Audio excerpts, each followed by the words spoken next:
trois grandeurs définissent les caractéristiques des différents éléments d'un circuit électrique.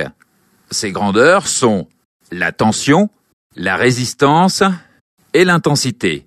On peut mesurer ces trois grandeurs à l'aide d'un multimètre. Le fonctionnement de cet outil de mesure sera étudié dans une prochaine leçon. Nous savons déjà que pour créer un courant dans un circuit, il faut un surplus de charge négative à un point de ce circuit. On peut faire un parallèle avec l'eau. Regardez ces deux bacs reliés par une conduite. Le niveau de l'eau dans chaque bac équivaut à un potentiel. En effet, si un bac contient de l'eau, il peut potentiellement en donner. S'il n'y a pas de différence de potentiel entre les bacs, c'est-à-dire si le niveau de l'eau est le même quand on ouvre la vanne, l'eau ne circule pas. Par contre, s'il y a une différence de potentiel, c'est-à-dire si les niveaux sont différents dès qu'on ouvre la vanne, l'eau circule.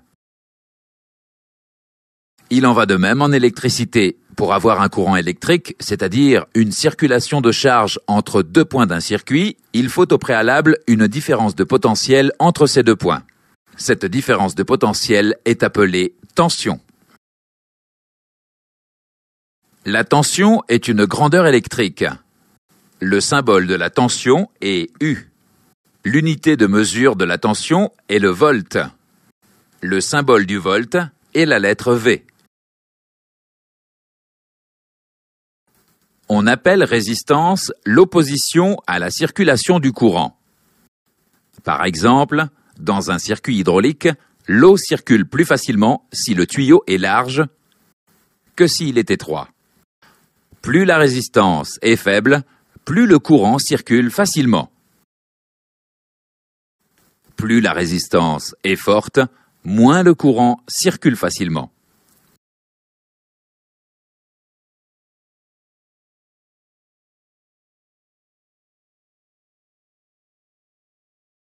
La résistance est une grandeur électrique.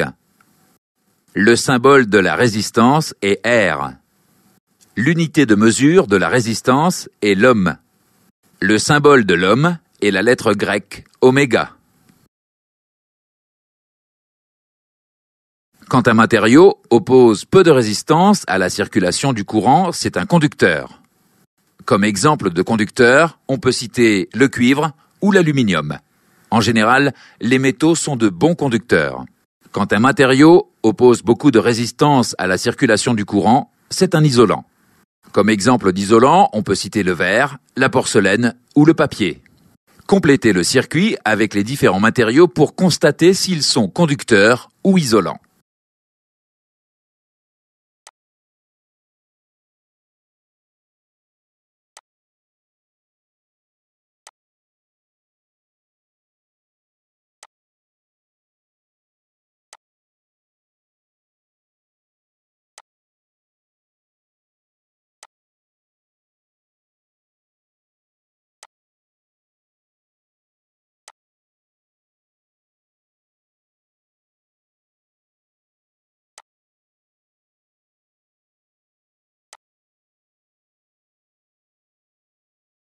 Selon les caractéristiques d'un circuit, le courant circule en plus ou moins grande quantité.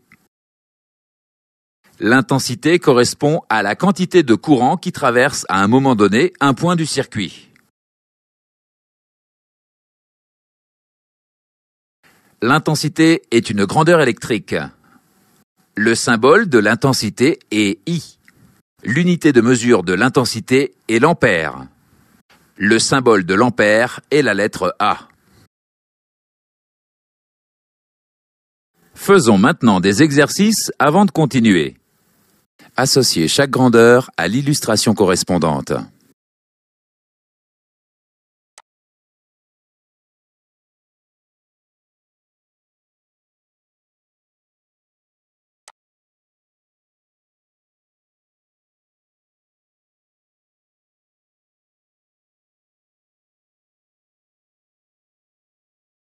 Associez chaque unité de mesure à la grandeur correspondante.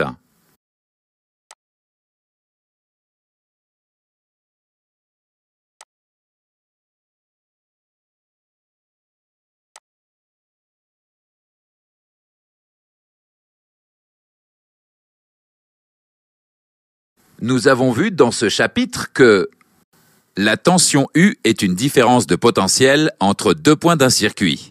La tension se mesure en volts. La résistance R est l'opposition à la circulation du courant. La résistance se mesure en ohms. L'intensité I est la quantité de courant qui circule dans le circuit. L'intensité se mesure en ampères.